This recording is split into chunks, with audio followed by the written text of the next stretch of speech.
Chapter 15. The Passport. July 1982. We were at my aunt's place. The internal war had become a bigger issue than the war against Iraq. Anyone showing the slightest resistance to the regime was persecuted. There must be a lot of people in the opposition in our neighborhood. We hear gunshots every day. To hear, "Stop smoking." The stress I get from every gunshot I hear is much worse for me than the cigarettes. Since he had sent his oldest son to Holland, Uncle Tahir had had 2 heart attacks. He was absolutely forbidden to smoke. The butcher told me he's seen kids executed in the street without even having been judged. The shame of it.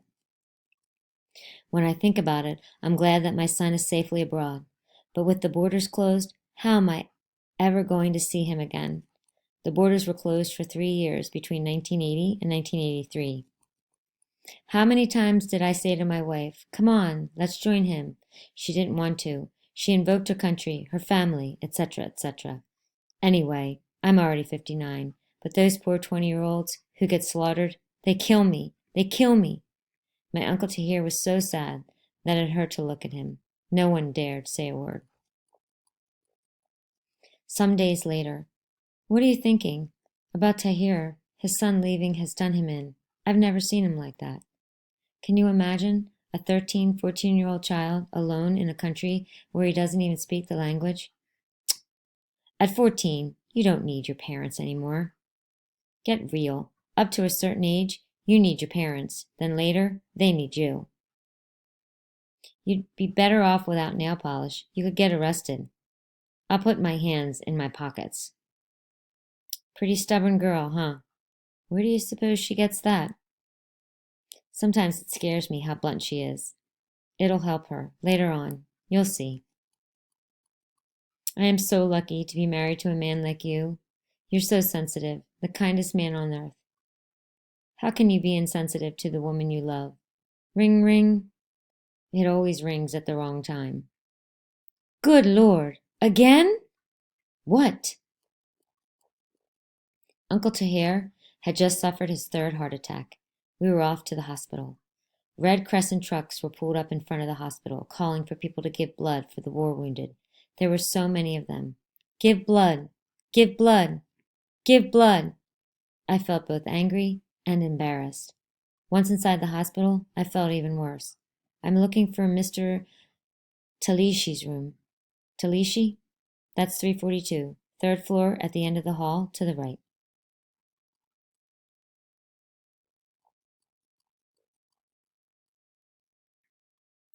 They threw a grenade. They wanted to arrest some communists who were hiding near our place, and they threw a grenade.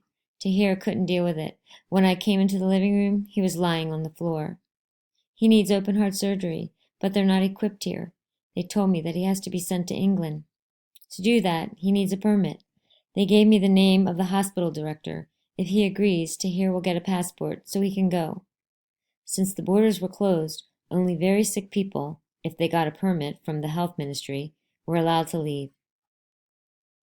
It's on the 4th floor, number 406. Only my aunt was allowed in. She had a big surprise. The director was her former window washer. She acted as if she didn't recognize him to avoid offending him. My husband had his 3rd heart attack. He needs medical care outside the country. We'll do our best. If God wills it, he'll get better. Everything depends on God. I need your authorization so he can get a passport. If God wills it. All that creepy window washer had to do to become director of the hospital was to grow a beard and put on a suit. The fate of my husband depends on a window washer. Now he's so religious that he won't look a woman in the eye. The pathetic fool. After the director, we went to see the chief of staff, Dr. Fathi. Ma'am, we will do what we can. We are terribly strapped at the moment. Look, in this room, they're all victims of chemical weapons. The Germans sell chemical weapons to Iran and Iraq. The wounded are then sent to Germany to be treated. Veritable human guinea pigs. Why are you telling me this? I couldn't care less. I want my husband to get well. Calm down. Calm down, dear. Everything will be all right. Don't worry. We'll be right back. We went to see an acquaintance of my father's, Khosrow. His brother and my uncle Anush were in prison together during the reign of the Shah. Ebby, the brother of Anush? Come in, come in. Since they shut down my publishing company, I've been printing fake passports. Big sellers. You want one? Not me. My brother-in-law. When they let him out, my brother started going to counter-revolutionary demonstrations. He told me that the chief of the new executioners was his torturer in the Shah's prison. He saw it with his own eyes. He said, Khosrow, I can't take it anymore. I made him a fake passport, and he sought political asylum in Sweden. Look, Evie, a whole month's work just for the stamp. How much time will it take to make a passport? A week. Grrr. You can come in. They're friends. This is Nilafar. Her brother was my messenger boy. They are looking all over for her because she's a communist. I let her stay in my basement. She's 18, the same age as my daughter, Mandana. Khosrow's daughter had left with her mother right after the revolution. They've been searching in the houses of everyone in her family. This is the only place she's safe.